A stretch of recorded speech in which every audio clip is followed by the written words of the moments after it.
Okay, it's 5 o'clock, and here we are, our first episode of Biz Talk Weekly. How are you, Greg? Keith, I'm doing well. It's good to be here. Yes. So we've talked about this for quite some time, and we're finally here in our first episode. And Here we are. yeah, so it's exciting. I've wanted to do this for a long time, and until I met you, I didn't have a co-host. So here we are.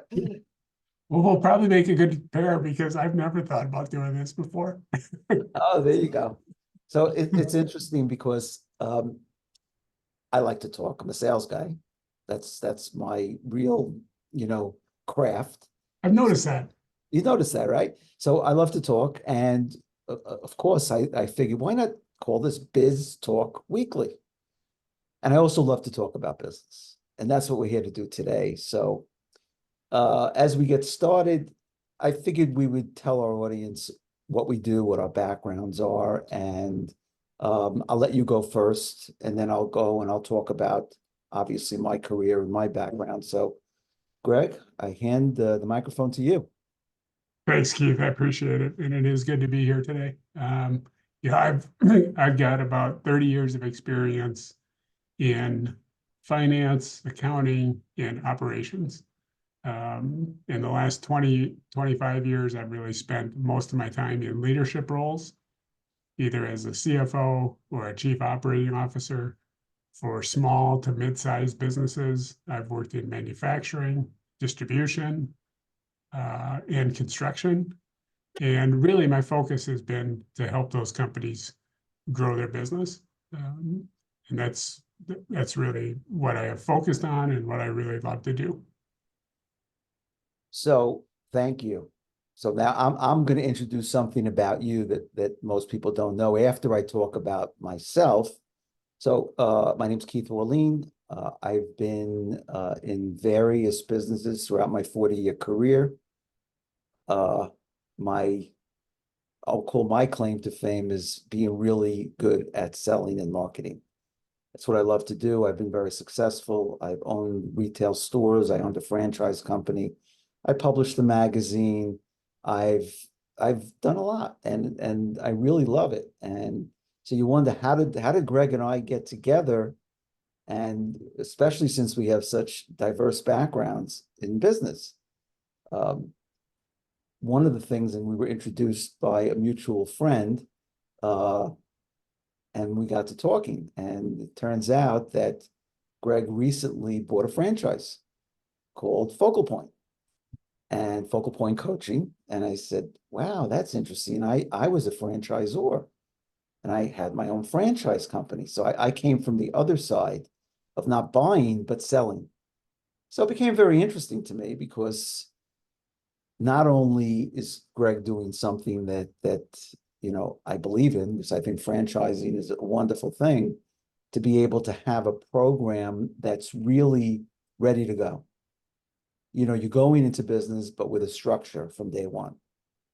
And that's very difficult because as we get into other episodes, we'll talk about what it means to build a business. But today's focus is really about how finance and sales and marketing and operations work together. And since Greg's background is in finance and operations, the former CFO and COO, and I've been a CEO, and really, when you're in business, you wear a lot of hats, and it still always came down to driving revenue, which is the part that I love the most. And the part I love the least is what Gregg does. I don't like managing money, books, or anything like that. So, and I haven't been successful with that kind of, at least with that part of my business.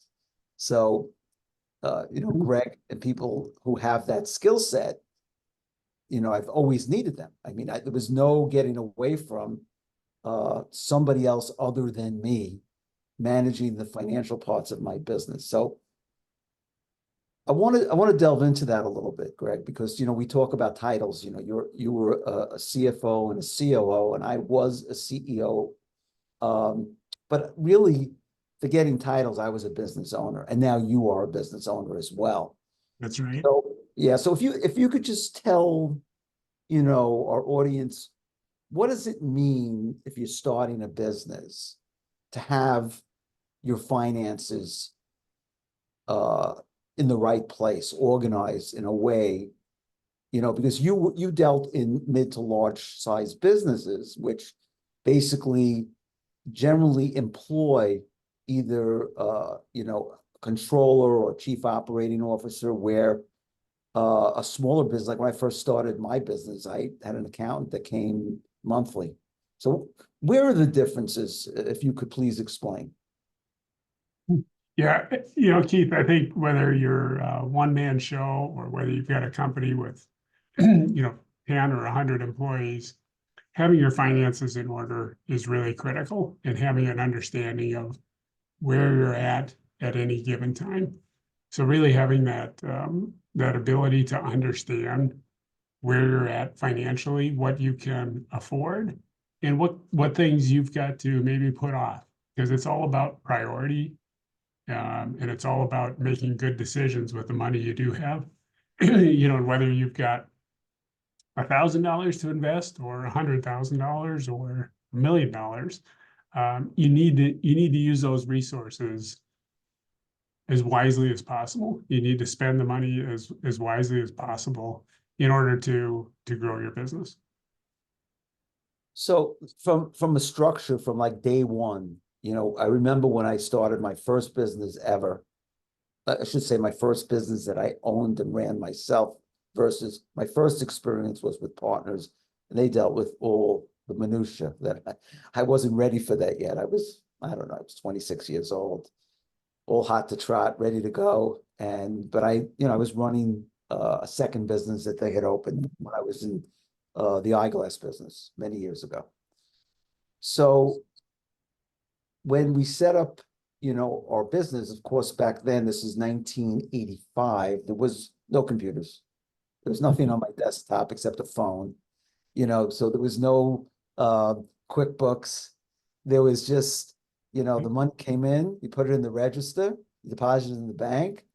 Yeah, they didn't even have electronic credit card terminals back then. You had to walk the slips into the bank. I'm really Right.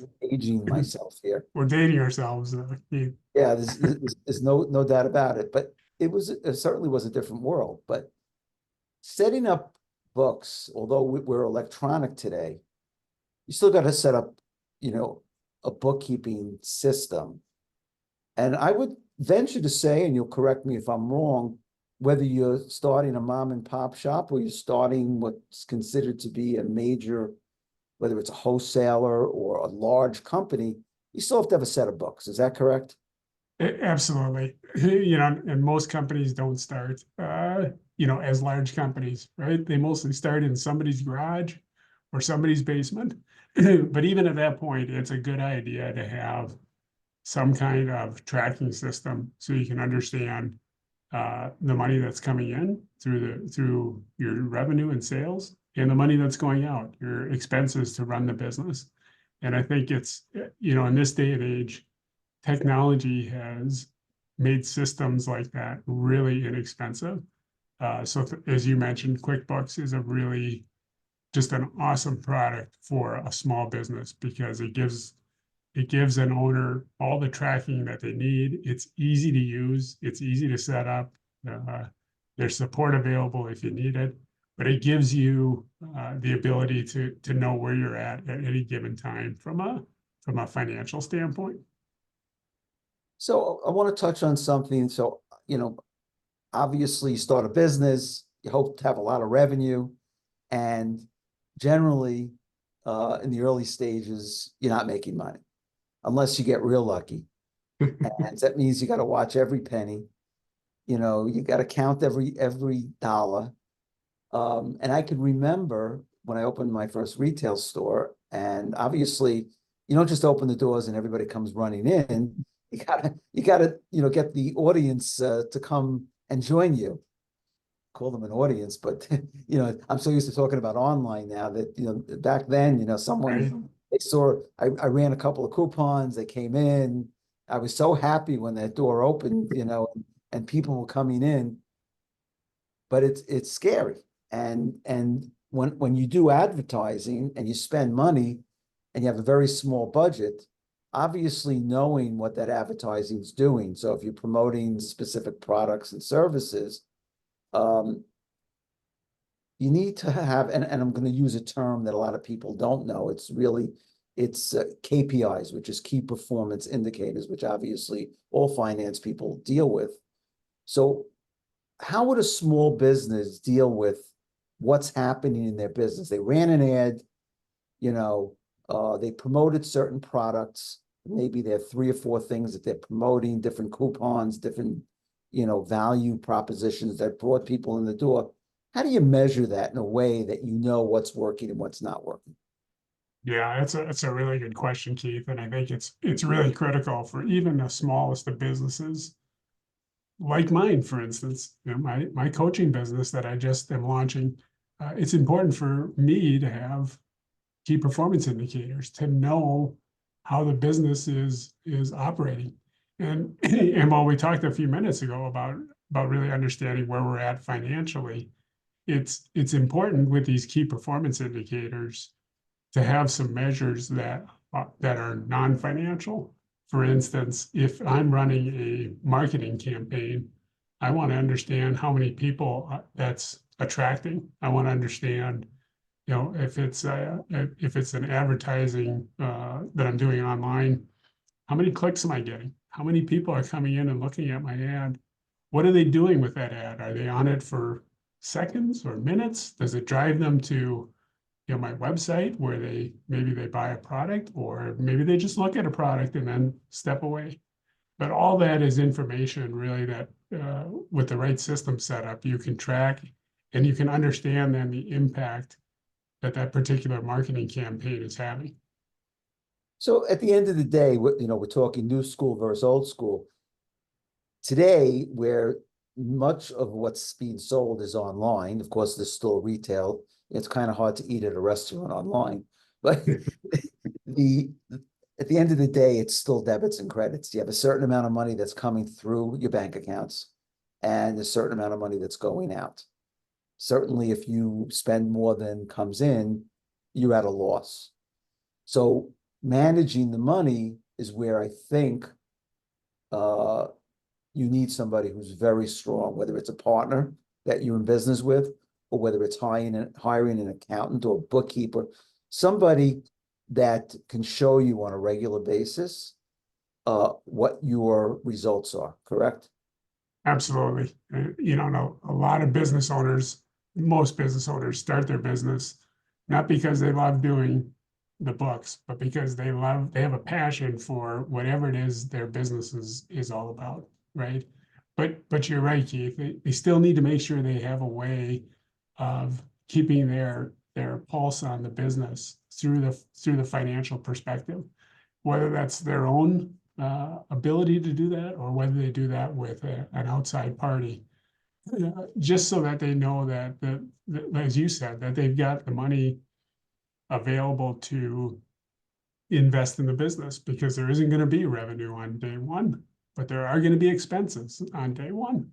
So really having a thoughtful plan in terms of, hey, what can I afford? How long can I afford to spend money, and when do I need to start seeing revenue ramp up for my business? Yeah, that goes to the obvious, am I capitalized properly? It's like how much cash do I have before I have to go find more? And Right. that's where the rubber meets the road. So again, there's 2 sides to this. One is my side of it, which is revenue generation, and your side, which, I'm sorry to say it again, it's just not my expertise. So I always depended upon financial people.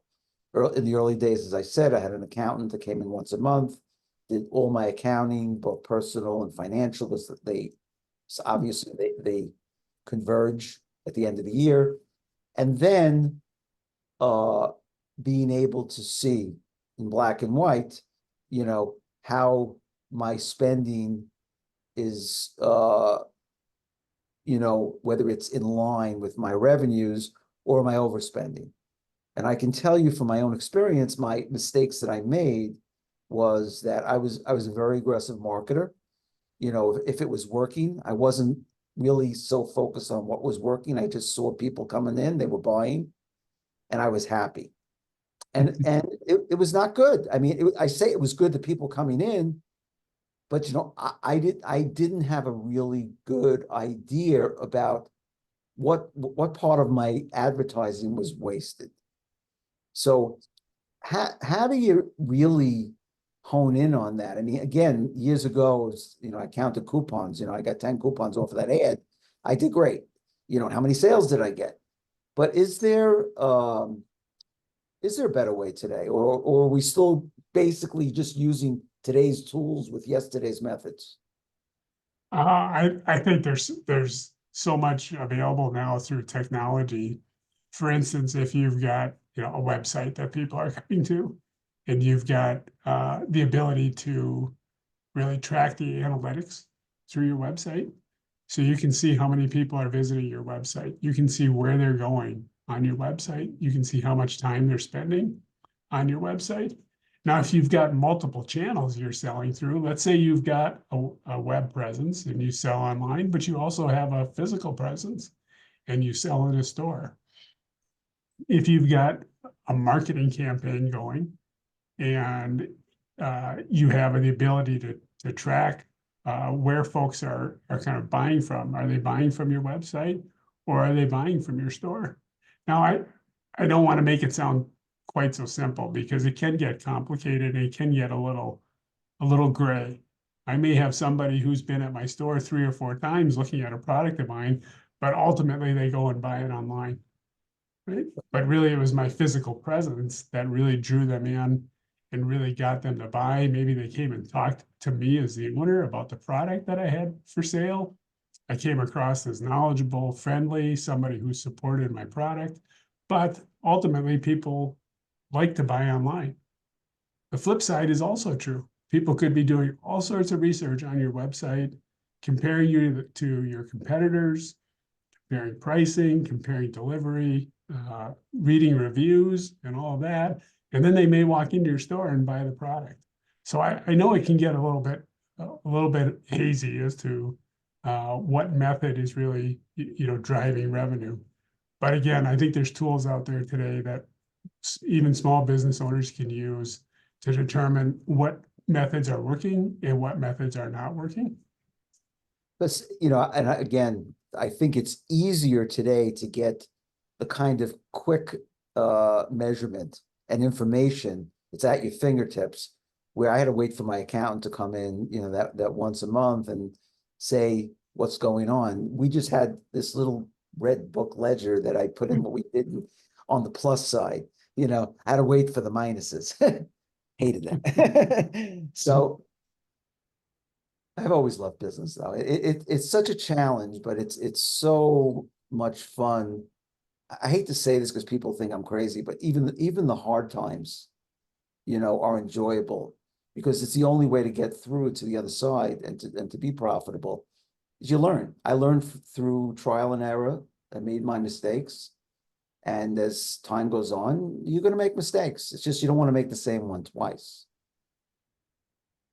Keith, I think as a business owner, you really find out a lot about yourself because there are going to be challenging times. And you really find out what you're made of as an individual.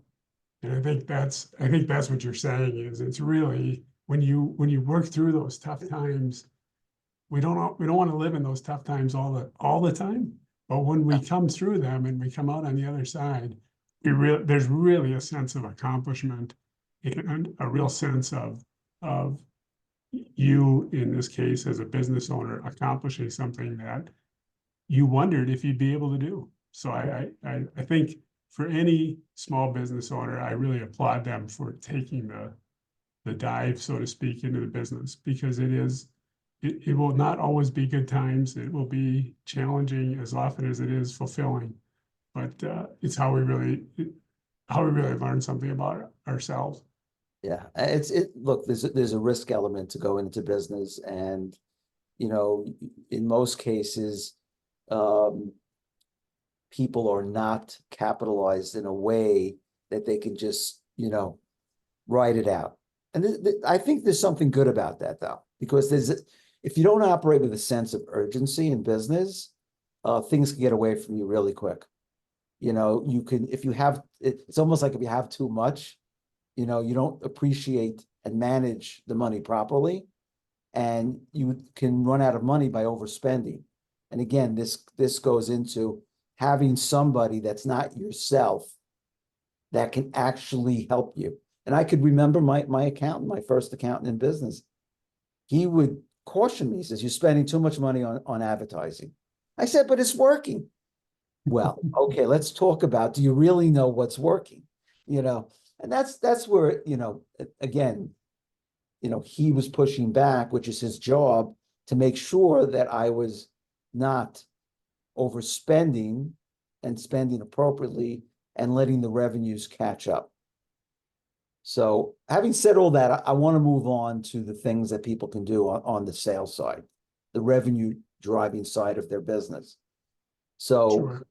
there's really a number of things that I did in my career throughout when it came to building the business. One was the straight out marketing where somebody doesn't know anything. It's usually in the brick and mortar world, it's usually driven by, coupons, discounts, something that's, unless the brand is so well known, but even the best brands like Nike, okay, is always running some kind of special at the Nike store. It's a coupon, buy one, get one free. So not much has changed in that area, and certainly online as well. But at the end of the day, the service part of the business is really critical. And the one thing I prided myself on is not so much that what I sold, but how I dealt with my clients and my customers, and the servicing and keeping them happy and keeping them coming back and getting referrals. Because I think the saying is it costs twice as much to get a new customer than to maintain an existing one. Right. So a loss of a customer, you don't just lose them. You lose reputation, you lose family members, you lose future referrals. So you never just lose one customer. You lose lots from the loss of one. So satisfying someone right from the beginning is critical. So it's great. You got someone in, you sold them. What was their experience? What was that user experience, whether it's online or in person? There's still a user experience. If it's an app, what was that app experience like? Was it hard to navigate? Not everybody is as comfortable as the Gen Zs and the millennials. There is a generation, people like you and I, that may not be as comfortable with technology.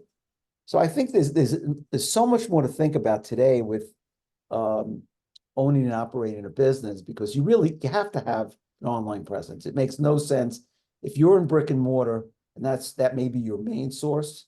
If you don't have an online presence, you're going to lose a percentage of your business to people who do both well. Right.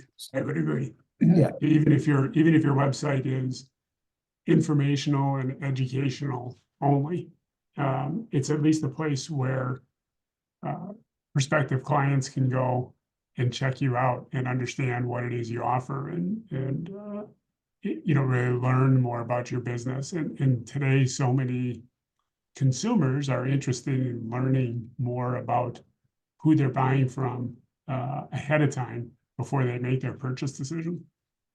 Yeah, it's very rarely, I shouldn't say, if you walked into a mall, that's considered an impulse buy. You walked into a store, you really weren't there for a pair of sneakers, and all of a sudden, oh, you love the new Nikes that came out. I don't know why I keep mentioning Nike, although my youngest son always loved the Nikes.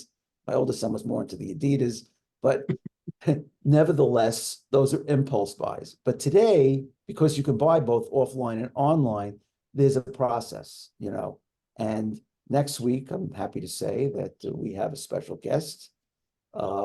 Andrew Chapin will be joining us, who's really an online guru. when it comes to search engine optimization and marketing and website building. So just giving a preview to everybody for next week's episode. But as I said, there's a lot more to think about. The risks are pretty much the same as they were, but today there's a lot more that someone has to think about. Would you agree, Greg? Well, I think what's changed, Keith, is, business moves so much faster today than it did many years ago. And when I say that, I mean things like you were talking about customer experience. It's not unusual for a customer to make a purchase and immediately go and do some kind of Google review or Facebook review of your product, of your service. And it can happen almost immediately. Excuse me. In the old days, a lot of times that customer, happy or unhappy, you just never knew, right? Because they didn't have the forum, the medium to be able to share their experience. Today, it's instantaneous. So when I say things move fast, if you have a satisfied customer come out of your website or come out of your brick and mortar store and they post a review, that's great. But by the same token, if they didn't have a good experience and they're posting that review, going back to what you said a few minutes ago, that can really have a negative impact on your business right now, not down the road, but immediately. Would you say bad news travels quickly? We always used to say that, right? But now it's mega quick, right? And sometimes, if you're not monitoring that, you're not understanding what's going on out in the marketplace, it can happen so fast that you kind of get blitzed. You kind of say, well, what just happened? Yeah. Well, a poor review can lead to lost sales, as you were saying before, and you need to be on that right away to understand what took place with that client and how you can make it right. Yeah, making it right is, I think, where a lot of business owners fall short. And I've seen this, and I, having been a former franchisor and run multiple retail locations, to me, the most important thing was satisfying the customer at all costs. Even if I lost money on the client to make them happy, it was a long-term investment. And I believed in that. I still believe in that today. I totally agree, Keith. You can't look at the short term and you can't look at one transaction and say, well, I can't lose money on that. Obviously, you can't do that over and over again. But if you have an unhappy client, the money that you're losing on that transaction is insignificant compared to the impact they're going to have on your business when they start making reviews, when they start talking to friends, when they start posting on Facebook and Instagram. That's where the real impact is of an unhappy client, not in the money you might have lost in that one specific transaction. Yes, so true. So as we finish up our first episode, what would you say is the takeaway for somebody who started a new business when it comes to their finances? I think as we talked earlier in the show, Keith, is making sure you've got a plan and making sure you've got an understanding of the fact that finances are probably going to be tight when you're first starting your business.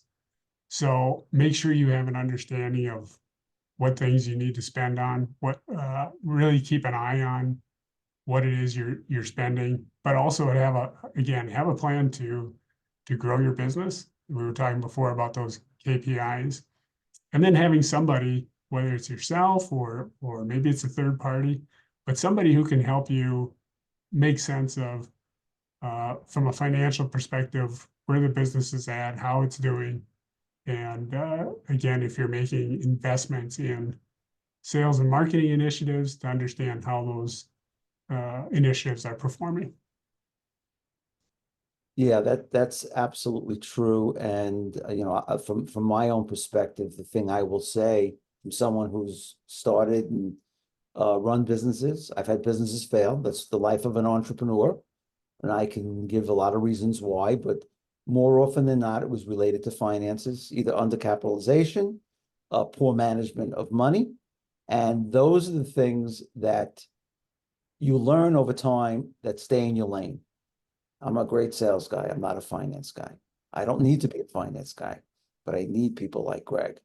And I would say that anybody that's watching this and they're ready to start a new business or they're already running a business, watch your finances. So I want to say one thing before we go. And Gregg, thank you. This was great. Um, I knew we'd make a good team on the co-hosting side. And we are taping this. It'll be on YouTube. We'll notify everyone. You'll see it in our advertising. Um, Gregg, do you want to say anything about your coaching in terms of if people want to reach out to you? Yeah, Keith, I'm really excited about starting this business as a focal point business leadership coach. And if folks want to check out my website or contact me on LinkedIn, I'd certainly be glad to have a conversation with anybody, even if they're not ready for a coaching relationship. Certainly glad to listen to any kind of issues they might be having and offer my perspective on it. Thank you. As for myself, I also do coaching on sales. I too can be reached on LinkedIn. My name is Keith Orlean. That's Orlean. Gregg, just want to spell your first and last name. Yep, it's Gregg, Gregg Johnson, Johnson. And my website is Gregg Johnson at focalpointcoaching.com. Thanks, Gregg. Thanks, everybody, for joining us today, and we look forward to seeing you next week. Thanks, Keith. This was fun.